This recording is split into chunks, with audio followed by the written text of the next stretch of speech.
Welcome back, Nick Lenz's Comic Corner, classic/non-classic. This is episode number 307, Doubleshot number 238.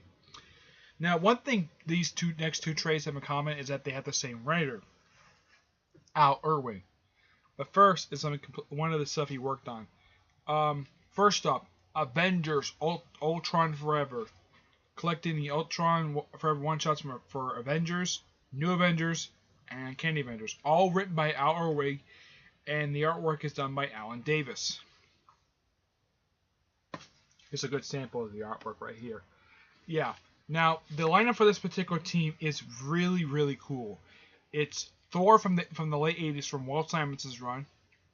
You have the Hulk from the Stan Lee Jack Kirby run. You have female Thor, James Rhodes from the Denny O'Neil run from Iron Man. You have Captain America from the future, who is coming back, by the way, for U.S. Avengers, and Black Widow and Vision from semi-present day, a little bit past in the ways. Plus, they do some classic tales, like Incredible Hulk number 6. This is from the 60s. Iron Man number 188 and Thor 378, because they bring up stuff that happened. They wanted to basically show people like how this happened. Like for Incredible Hulk number 6, there's a point in here where the Hulk gets decapitated by Captain America's shield, and sort of Bruce Banner sort of grows outside of the body. Apparently, this had happened before, and they actually show this in from Incredible Hulk number 6 when Rhodey first became Iron Man from Iron Man 188, and Thor 378. There's a couple really big points this issue. This is the second time this book issue's been collected. The whole point of this issue is how Thor got into this armor right here. How he got a chance to start wearing that armor. Yeah, that's pretty much the first appearance of that. But the story itself is really good.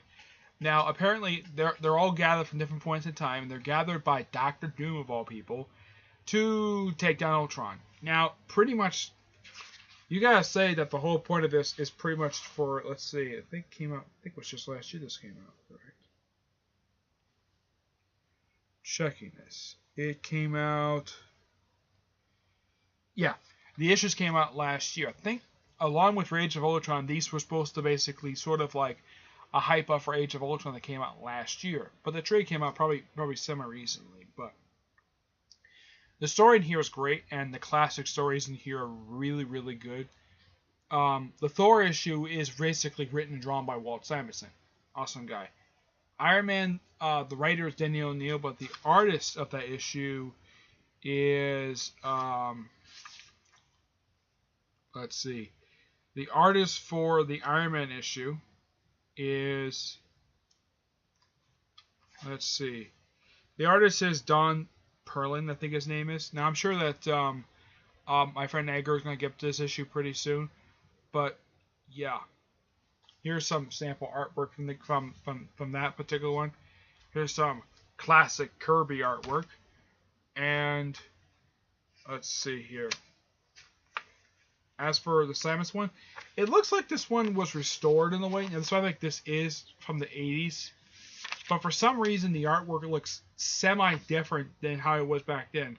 It's like they just they updated this artwork really well. I think maybe Walt Simonson must have basically... Now, this is stuff I usually see online, but this artwork looks very good for something that came out back in the 80s.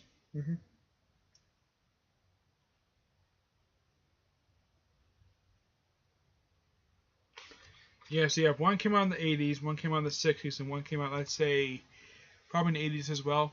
Now, everything here is really good, and I highly recommend this to people who want to try out something like this. It's something it's basically a bunch of side stuff in a way.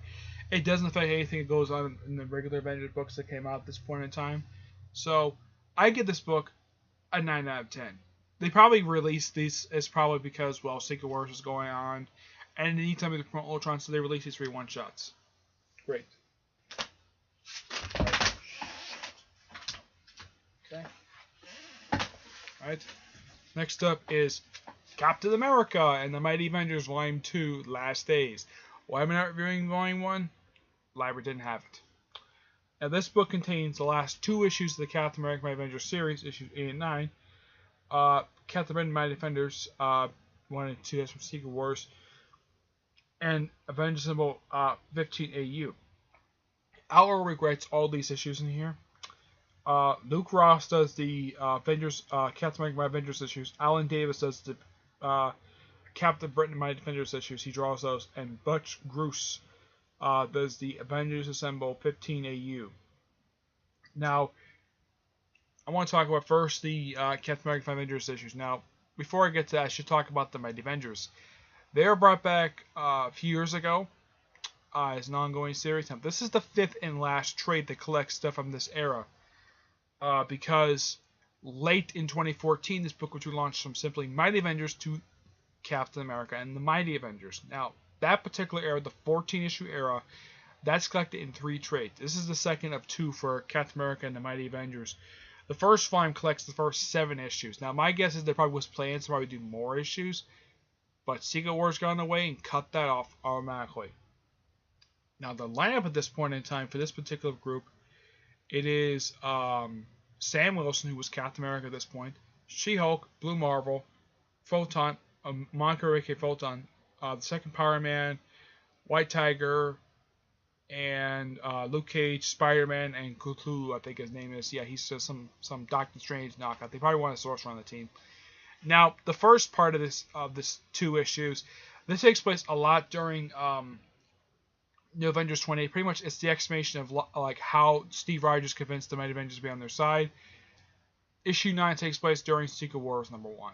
That's simply what it is. It takes place during pretty much the world's ending, so they just disband the Mighty Avengers, and that's that. Now, what has happened to these characters since Secret Wars? Well, Sam is still Captain America, definitely. He's part of the all-new Ultimate Avengers.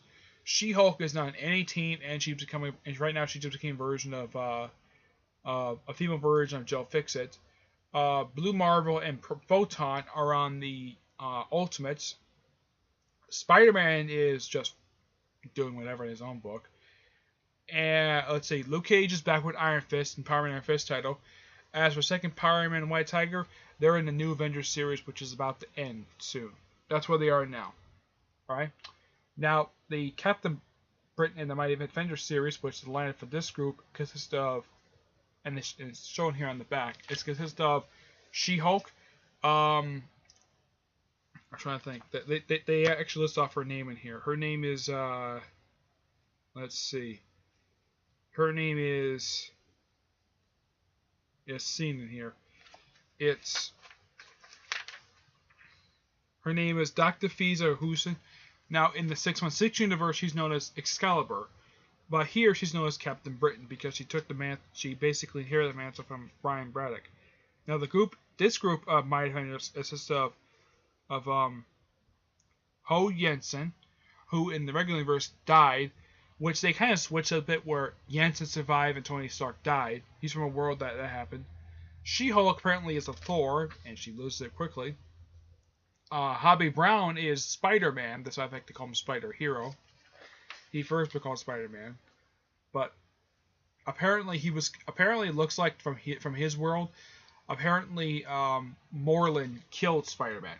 Yeah, that's what it looks like. You also have Antonia Jensen, Kid Rescue. Jensen is the original Rescue. She's Jensen's daughter. You also have the White Tiger, who's also part of this group. And that's it. Pretty much the whole point of this 2-issue miniseries is that they're at war from a neighboring town called Mondo City. And they have a version of Luke Cage, looks like maybe Sue Storm. And the person in charge of this whole thing, now for some reason, Mondo City has a fetish for the Punisher. This is never explained at all. Now, it might be a possibility that it might be, the Punisher might be the ruler of this place, but apparently they're led by, the Baron, because all the Secret Wars are, the Baron of Mondo City and the Thor is Big Boss Hill. Yeah, it's a alternate version of Maria Hill, who apparently is a Thor. It's bizarre to say the least, but yeah. So they went to war with each other. Apparently Maria Hill was defeated, and it's a really good miniseries to read. She's taken the custody, but they actually stopped the war, but it's still really good.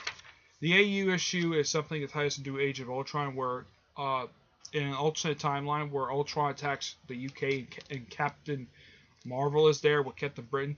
Now they both die in this issue, but it's still a really good issue to read. It's just a story featuring Frieza Houston. Now this issue is written by Al Ewing. He does write this issue. I think he does. Yeah, he writes this issue. But all the issues in here are really good, and I highly recommend this plus the other trades. So I get this book also a 9 out of 10. Okay?